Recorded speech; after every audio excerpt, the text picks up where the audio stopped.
So when do you make a move? How do you make it? Do you make it on the first date? Do you make it, at the end of the night, the beginning of the night? What is this ladder of escalation that you should be following? That's what we're going to discuss in this video.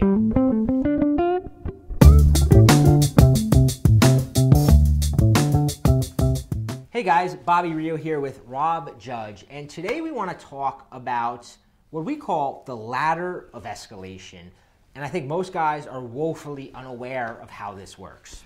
Yeah, that's the thing, is that every guy knows he has to make a move at some point, but most guys don't know the best progression and the way to really make a move that not only is going to ensure that it's a good experience for you and the woman and that things go well, but just to also ensure that things keep moving forward. Because obviously, if you startle a woman, you creep her out, she feels weird, even if she maybe kisses you or reciprocates whatever move you make, it's not gonna, like the foreseeable future is not gonna be good for you. So you wanna make sure that when you progress to making a move, say you're going for a kiss, even the first time you touch a woman, like when I say sexually, I mean like, intimately. Intimately, that's a better word for it. Sexually is like, yeah, it sounds creepy. But the idea that, you want to make sure that you take active steps before you do that. And these are small things that sort of gradually turn, we use an analogy a lot, like turning the volume knob up. You would never just go up to a stereo and just yank up the volume if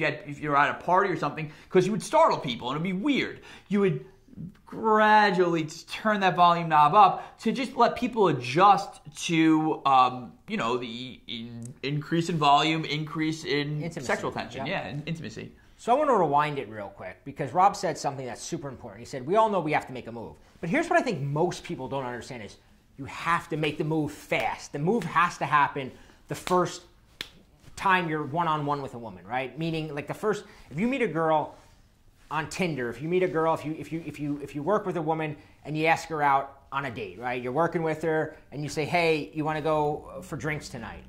And then you go for drinks and you don't you don't escalate in some way, you are going to wind up in the friend zone. It's just the way it is. Most guys think you have a lot of time. In this day and age, you don't have a lot of time, right? Like girls have so many other options. They're going on so many dates that if you go out with her and you don't make a move, she compartmentalizes you as friend zone guy, nice guy, the guy she works with. No chemistry, there's no chemistry. You've got to make a move right away. And you also want to, as Rob said, you want to know how to do it the right way, because you also don't want to be sitting next to some girl you work with talking business all day, and then all of a sudden you put your hand on her leg and she's like looking at you like, what the fuck? Like you're getting like a sexual harassment thing in front of the you're hanging out with Harvey Weinstein. It's bad news bears. So you want to follow sort of this escalation ladder. So let's talk about the first step, Rob. Let's talk about the idea. Let's assume you're out. Doesn't matter where you met her, work, Tinder, whatever. You're out. What's the first little ladder of escalation you want to start taking her up? And I mean, again, this is personal preference, but for me, one thing that I like to do before I ever even touch a woman intimately is I like to just get her comfortable with me being in her personal space. This is something that it's a barrier a lot of guys don't think about, but when you first meet a woman, and if you're up in her personal space, unless there's their immediate, instant attraction, a lot of the times that a woman's not necessarily ready for you to be that close to her. So a very easy way to do this, and I actually picked this up because I've had a couple girls do it to me, is you just lean into her and be like, oh my God, I really like your perfume. Like, oh, you smell amazing. Something that simple. And I'm sure every guy has had a girl say that to him where they walk by or they're on a date and the girl leans in a little bit. She smells it. Oh wow, I really like your cologne. You should take that move, because I feel like women pioneered it. We're gonna steal it. Yeah. And just lean in and say, oh wow, I really like your perfume. And then, because what's nice about that is you're giving her a compliment. And you're getting in a personal space just for like a second, and then you're using a false time constraint, and then you're pulling back. So you're not being creepy guy like, I like your perfume, and then you're just like staying here. It's like you're in and out. So she feels you in a personal space, but then you give her time to acclimate to it. Yeah, one of the things you want to keep in mind, right, is with this ladder of escalation, right? Okay, and Rob actually brought up a good point, because like a lot of guys, they don't realize that at some point you actually have to say, okay, we've been having this fun conversation. I got to take it to that next level. And doing something as simple as leaning in, smelling her perfume, that's taking it to that level. But as he said, the false time constraint element of it, and the reason we laugh is because we have a whole video on this technique of false time constraints, is the reason that you want to do it is you want to get her comfortable, right? Like if you lean in, you smell her, and then next thing you know, you're like touching her hair. It's like, whoa. But if you lean in, smell her, then you pull away, you let her get comfortable with it, and you showed her you're not this creepy guy who's going to be like sticking her hand down her pants, you know? Yeah. And that's really the way you want to look at this, right? The ladder is always going to be like, you take a step up, you take 2 steps up, and then you kind of take a step back down, right? Then another 2 steps up, then a step back down, then another 2 steps. You're always just getting her more and more comfortable. And you know, and we can, like, we don't have time in this video, there's literally like an entire progress. And I know Rob, you know, both of ours are different, and we both teach our clients, you know, our own unique method of doing it. But that's really the ladder of escalation. But there's something that I think another element that most guys don't talk to, along with the sort of kinetic, you know, feeling and closeness that you're getting with her. Even in the conversation, at some point, you want to start introducing certain type of words.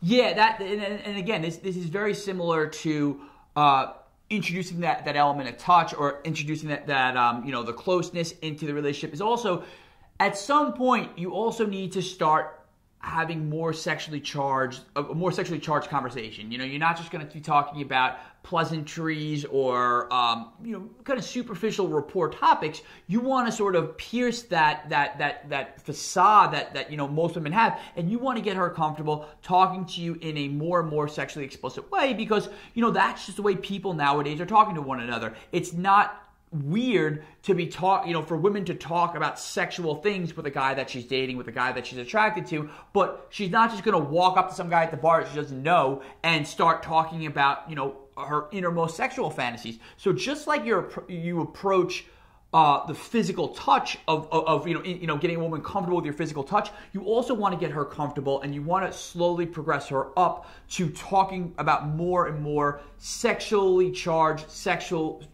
topics in the conversation. Yeah, there's certain words, right? There's certain words. If you're talking to a woman and all of a sudden she says the word panties, right? That's a very overt, like, you know, it's an overt word, right? That's not an innocent word, but she says, like, oh yeah, I was like buying a pair of panties. Like she's saying it in an innocent way, like I was at the store buying a pair of panties. There's actual tension now comes into that conversation. There's other words too, like hot tub, right? If she's talking about I was in a hot tub, all of a sudden that's a sexually charged word. And then there's sexually charged phrases where you put 2 of these things together. I was in a hotel in a hot tub. That's even more sexually charged than just the word hot tub or just the word hotel. And the more of these you do, it's similar to what he's saying is you're building, again, a ladder of escalation. You're starting small by bringing up a word. Then you're testing it out. You're going back. Then you're throwing more out there. And you're always going up this ladder. Now, a lot of guys said, well, what kind of words do this? So what we did was we compiled a report called the Sexual Trigger Words. We found that there's really 66 words, right? There may be more, right? There may be... You may be able to answer this, right? These are 66 from our playbook. These are the 66 that we're conscious of, that we always try to slip into conversations because they're subtle, right? Like, we gave you more overt ones. Hot tub and panties, like on a scale of 1 to 8, those might be 6. But there's ones that you start with that are 2 or 3 that, even though they're innocent, they get her thinking sexual thoughts. Like, on a subconscious level, it just brings a little bit of that electricity into the conversation.